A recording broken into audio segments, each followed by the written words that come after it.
how to use multidimensional beacons in Foundation Galactic Frontier. So currently we have made our another a new account, so we don't really have access to a Nexus event. So why it's important is because the Nexus event is where you'll be able to use or apply these multidimensional beacons. So these are basically events where if your server is aged enough, your energy core will feature a system called the Nexus. So in the Nexus, it works like your champion recruitment, pretty much very similar.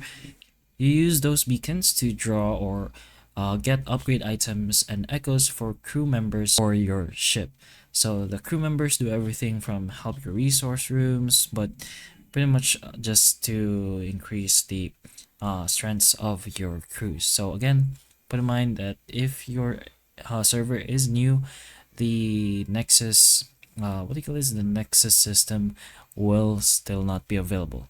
So upgrade your energy core and save up your multi-dimensional beacons until the Nexus event arrives, or the Nexus system, I mean.